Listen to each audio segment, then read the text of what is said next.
सादर जय जय सिया राम। 17 मई 2026 अर्थात आज से प्रारंभ हो रहा है पुरुषोत्तम मास। इस मास में, जिसको अधिक मास भी कहा जाता है, मलमास भी कहा जाता है, भगवान नारायण की पूजा, विधि और दान का अधिक महत्व हमारे शास्त्रों में बतलाया गया है। इस महीने में क्यों वर्जित है? मांगलिक विवाह कार्य शास्त्रों में वर्जित माने गए हैं। कहा जाता है कि 17 पंचांग के, ऋषिकेश पंचांग के अनुसार 17 मई 2026 से प्रारंभ होकर ये पुरुषोत्तम मास 15 जून तक रहेगा। अतिरिक्त महीना हर साल नहीं आता है, बल्कि वैदिक ज्योतिष शास्त्र के अनुसार इसे खास तौर पर हमारे पंचांग को संतुलित करने के लिए जोड़ा जाता है। चंद्र कैलेंडर लगभग 354 दिनों का होता है और सौर कैलेंडर 365 दिनों का होता है।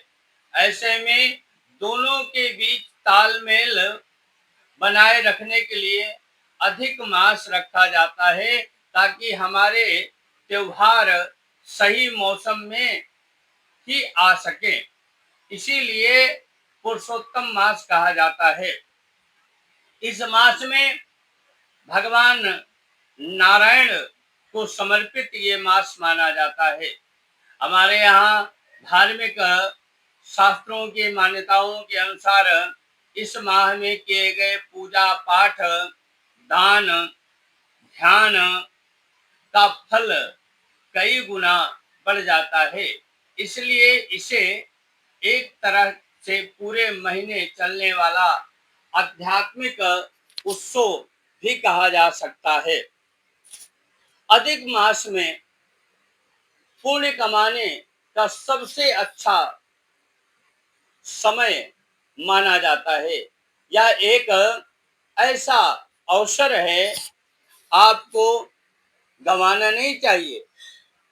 इस पूरे महीने में ध्यान, पूजा पाठ, दान, निस्वार्थ कर्मों को रखना चाहिए और करना चाहिए। भगवान नारायण की पूजा कैसे करें? तो पुरुषोत्तम मास भगवान नारायण को समर्पित होता है, इसलिए उनकी पूजा सबसे जरूरी मानी जाती है। आप प्रतिदिन स्नान इत्यादि करके, शुद्ध वस्त्र धारण करके विष्णु सहस्रनाम का पाठ कर सकते हैं। भगवान सत्यनारायण की व्रत कथा को श्रवण कर सकते हैं। 12 अक्षर मंत्र का जप कर सकते हैं। रामर्चा कर सकते हैं। श्रीमद् भागवत का पारायण कर सकते हैं। गजेंद्र मोक्ष का पाठ कर सकते हैं। नारायण कवच इत्यादि का पाठ कर सकते हैं। दूसरी बात, दान का भी बड़ा महत्व है। अधिक मास में किया गया दान कई गुना फल आपके जीवन में देता है। क्या करना चाहिए? तो अन्नदान, वस्त्रदान, दीपदान कर सकते हैं। जरूरतमंद लोगों को आप भोजन करा सकते हैं और इसका सीधा असरदार उपाय माना जाता है। तीसरा है जप और तप करें। इस मास में व्रत रखना चाहिए। 12 अक्षर मंत्र ओम नमो भगवते वासुदेवाय का कम से कम एक माला तो अवश्य करना चाहिए। धार्मिक ग्रंथों का स्वाध्याय करें, अध्ययन करें। श्रीमद् भागवत जी का मूल पाठ करें। श्रीमद् भागवत, भगवत गीता का पाठ करें।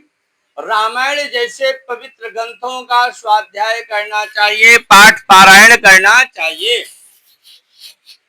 और अधिक मास में क्या नहीं करना चाहिए, इसका भी विशेष ध्यान रखना है। मांगलिक कार्य नहीं करना चाहिए, जैसे शादी, विवाह, मुंडन, गृह प्रवेश इत्यादि। बड़ी खरीदारी से बचें।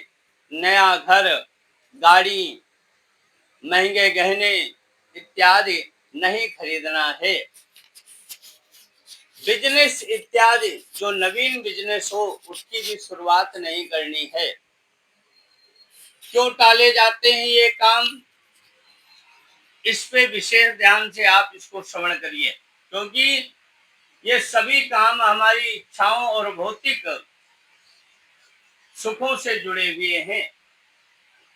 अधिक मास हमें शिक्षा देता है कि थोड़े समय के लिए इन चीजों से ध्यान हटाकर अपनी आत्मा भगवान के चरणार बिंदु में लगाना चाहिए, उनका ध्यान करना चाहिए।